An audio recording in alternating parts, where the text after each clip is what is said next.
Halo, halo, apa kabar? Semoga selalu dalam keadaan sehat walafiat, tetap semangat. Saya Harus Arif dan Bung Rocky Gerung dari Rocky Gerung Official Forum News Network. Bung Rocky, ini sekarang ya, kasus pemotongan anggaran itu ternyata banyak kali bermunculan dampak-dampak yang tampaknya sejak awal tidak diperhitungkan.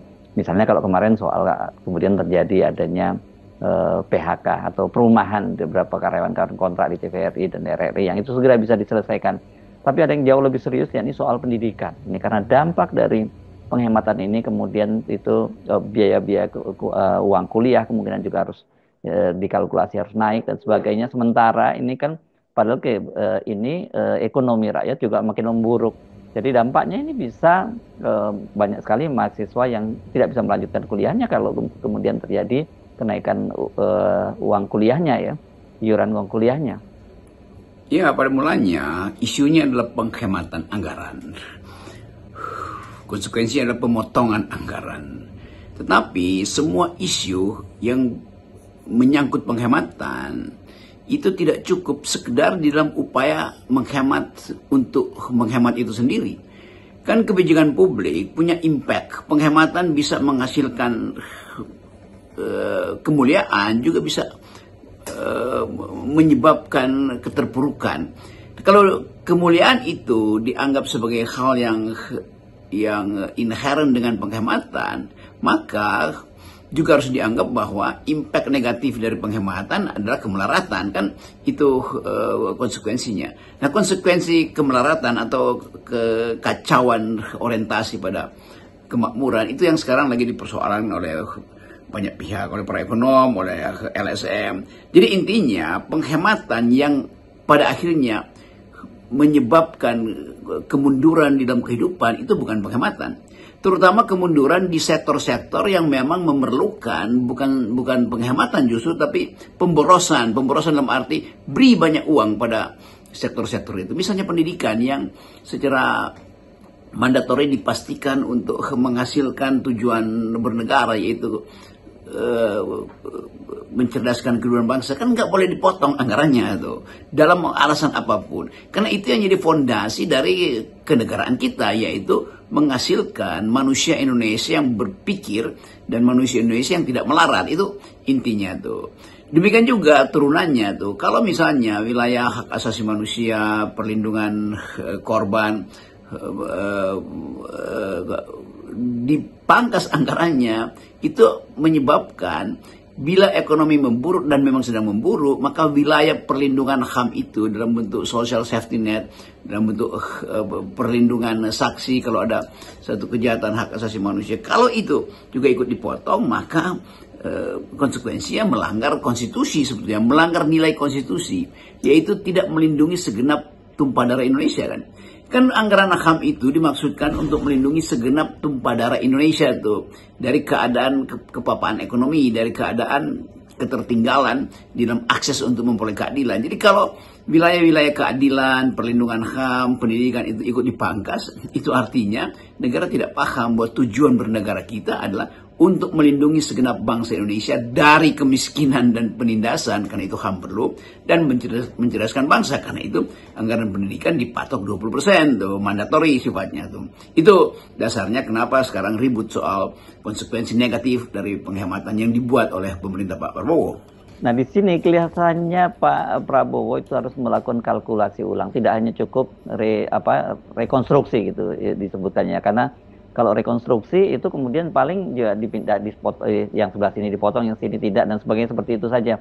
Bahkan sekarang ini kelihatannya makin berat ya bebannya, karena tadinya ada 17 kementerian dan lembaga yang tidak kena potong. Sekarang kena potong semua, misalnya termasuk juga Mahkamah Agung, kepolisian, dan tapi tentu saja yang paling serius itu adalah pemotongan di Kementerian Pendidikan, baik Kementerian terutama maksud saya baik dari di Dikdasmen dan Dikti. Ini susah ya, karena tadinya ini lembaga yang satu sekarang jadi dua. Jadi pasti ada dilema, ada tukar tambah, ada trade off antara memilih mana yang urgen dan mana yang merupakan kondisional, mana yang harus dipastikan, mana yang masih bisa ditunda dengan alasan-alasan yang rasional. Jadi kelihatannya Pak Prabowo harus mengevaluasi lagi Dan evaluasi itu harus menunjukkan mana yang primer. Primer artinya dipastikan oleh konstitusi. Mana yang sekunder. Sekunder artinya kebutuhan yang memungkinkan Indonesia tumbuh sesuai dengan keinginan 8%. Dan mana yang tersier, yang sedang dianggap sebagai proyek-proyek pencitraan. Kita mulai dengan yang tersier itu. Tidak ada kepentingan sebetulnya dari 10 tahun lalu untuk memindahkan ibu kota. Dan itu ambisi dari Presiden Jokowi. Itu yang memang harus dibatalkan habis-habisan. Apa konsekuensinya? Terbengkalai, memang harus terbengkalai. Jadi mungkin harus dibikin bahwa oke, ada bagian-bagian yang penting rumput tidak tumbuh di IKN, yang penting lumut tidak menempel di dinding IKN tuh, ya oke. Tetapi kalau masih ada semacam kesan untuk memberi anggaran pada IKN, itu artinya trade off-nya, akibatnya adalah wilayah-wilayah tadi, perlindungan HAM, pendidikan, perbaikan gizi, pemeliharaan kesehatan, itu akhirnya drop kan. Dan mulai terlihat bagaimana impact dari penghematan itu berakibat pada PHK di beberapa daerah. Karena impact dari penghematan, maka guru-guru honorer mungkin nggak dapat lagi tunjangan, bahkan ASN gaji ke-13 bisa nggak dapat lagi itu. Jadi semua ini menyangkut pilihan. Memang kita tahu berat, tetapi sekali lagi yang berat ini mesti diberitahu pada publik. Apa penyebab berat ini?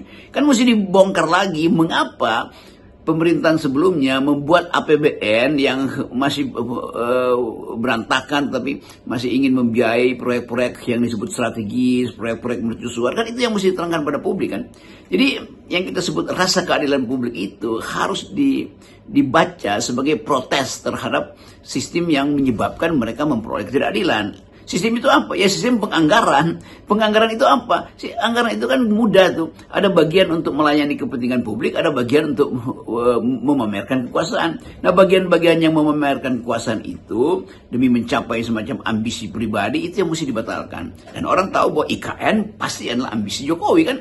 Sederhana itu kan. Jadi nggak mungkin diucapkan suatu keadilan kalau proses di belakang yang menyebabkan ketidakadilan tidak diperiksa. Apa proses itu? Ya kesalahan kebijakan Jokowi.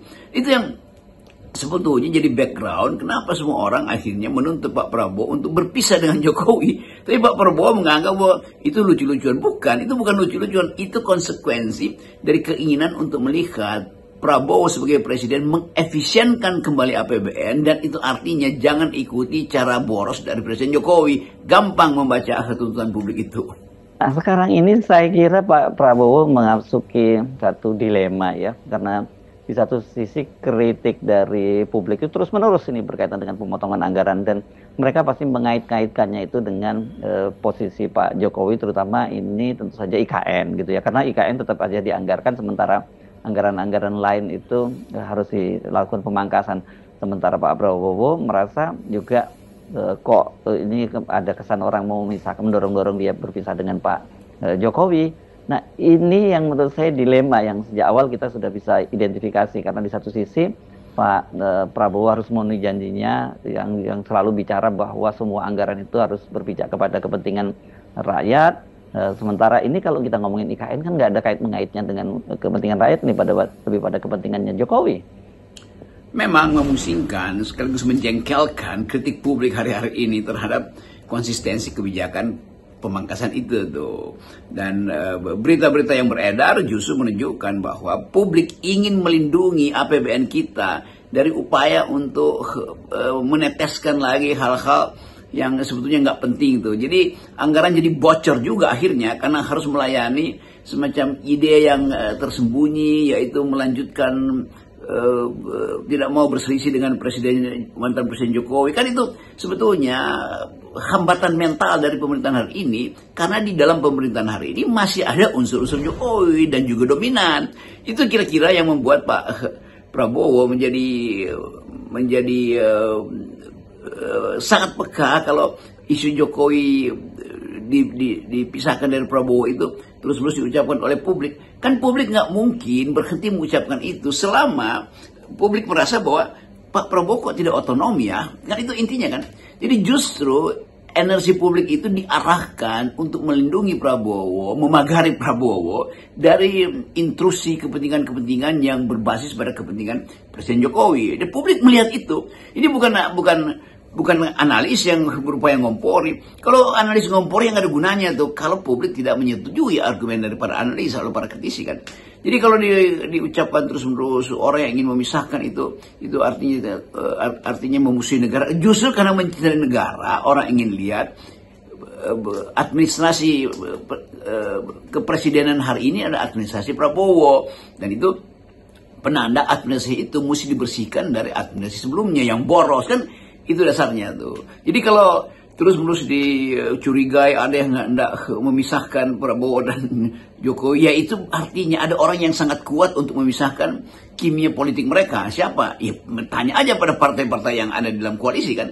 Kan nggak mungkin keterangan akademis dari seorang peneliti atau keterangan dari ketua LSM itu bisa memisahkan Jokowi dan Prabowo. Emang dia punya kekuatan politik apa di DPR sehingga mampu mengatur politik pemerintahan? Emang dia punya kapasitas massa apa untuk mengerahkan secara kuantitatif supaya terpisahlah Prabowo dan Jokowi? Kan kita mesti baca bahwa kimia antara Prabowo dan Jokowi itu terbentuk karena saling punya kepentingan. Prabowo punya kepentingan untuk menggandeng Gibran dan Jokowi punya kepentingan untuk menitipkan Gibran, maka terjadilah political chemistry itu yang sekarang harus kita baca secara proporsional, bahwa itu tidak mungkin diteruskan logika itu. Karena apa? Ya karena tadi trade off antara keinginan untuk meneruskan aspek-aspek perjanjian politik dibatasi oleh keterbatasan anggaran, kan itu kan yang sering kita bahas di FNN, bahwa ambisi politik pada akhirnya akan dibatasi oleh anggaran, oleh APBN. Saya kira tadi dilemanya itu sekarang bertambah ya. Kalau di dalam negeri tentu saja Pak Prabowo menghadapi bagaimana tuntutan rakyat ingin mengadili Jokowi, satu sisi dia ingin tetap menjaga harmoninya dengan Pak Jokowi. Dan yang kedua lagi ini berkaitan problem domestik dengan problem global. Karena kemarin misalnya kehadiran dari Presiden Turki Erdogan, dan mereka bicara tentang Palestina khususnya Gaza, dan posisi Indonesia sama dengan Turki dalam menyikapi soal posisi Gaza ini. Ini kan menjadi satu dilema baru lagi buat Pak Prabowo. Kalau dia persoalan domestiknya saja berkaitan dengan anggaran tidak bisa terselesaikan, bagaimana dia kemudian akan bicara sebagai pemain global gitu dengan seperti yang diperankan oleh Turki dan Turki ya sekarang yang benar namanya bukan Turki. Masih susah, mohon maaf menyebutnya. Seperti yang selama ini diperankan oleh Erdogan gitu. Jadi kalau ada semacam kekacauan dalam opini publik seolah-olah ada kelompok yang hendak memisahkan Prabowo dengan Jokowi, ada kelompok yang kemudian disebut sebagai raja-raja kecil, itu semuanya semacam upaya untuk memberi sinyal pada Presiden Prabowo bahwa memang ada hal yang belum tuntas, yaitu political chemistry-nya apa sebetulnya. Jadi orang ingin lihat sebetulnya satu kepastian arah Republik ini ditentukan oleh dua hal, yaitu ide-ide besar Pak Prabowo, satu. Yang kedua adalah daya dukung ekonomi. Dan itu yang memungkinkan Prabowo bisa menghasilkan legitimasi bahkan sebagai pemimpin Asia nanti tuh. Karena ada soal stabilitas kawasan yang pasti dimengerti oleh Presiden Prabowo. Jadi kalau Presiden Prabowo punya sebut aja punya semacam interest untuk menghasilkan jenis kepemimpinan baru, maka dia mesti menunjukkan bahwa dia tidak punya interest dengan kepemimpinan yang lama, kan itu logikanya tuh. Yang kedua, bila Prabowo mencanangkan semacam keinginan untuk mengucapkan kembali Indonesia supaya didengar oleh publik internasional dalam keadaan dibutuhkannya global player dari wilayah selatan, sehingga Prabowo masuk dalam politik BRICS yang hendak memimpin Global South ini, maka mesti ada semacam ketegasan supaya publik melihat bahwa memang Prabowo ada seseorang yang menginginkan, menghendaki Indonesia diucapkan secara maksimal di forum internasional. Dan itu artinya ada kepastian bahwa arah Republik ini memang bukan sekedar inward aja untuk membenahi kerusakan yang ditinggalkan oleh presiden sebelumnya, yaitu Presiden Jokowi, tapi ingin memulai perintah ketiga dari Undang-Undang Dasar, yaitu ikut serta di dalam perdamaian dunia. Dan itu membutuhkan kapasitas maksimal, yaitu dukungan publik Indonesia kan.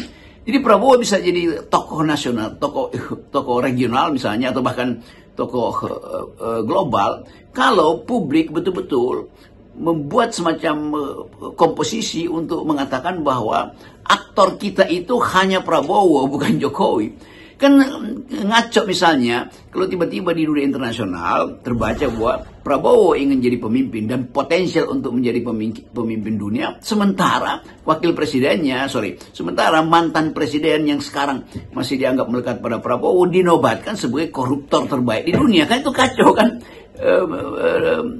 Ada dua normativity di situ kan. Jadi orang ingin fokus supaya Indonesia bisa berlari cepat, maka Prabowo mesti mengucapkan bahwa dia mewakili satu keinginan untuk menghasilkan kepemimpinan baru. Nah, kepemimpinan baru itu artinya lupakan kepemimpinan lama. Sesimpel itu logika publik.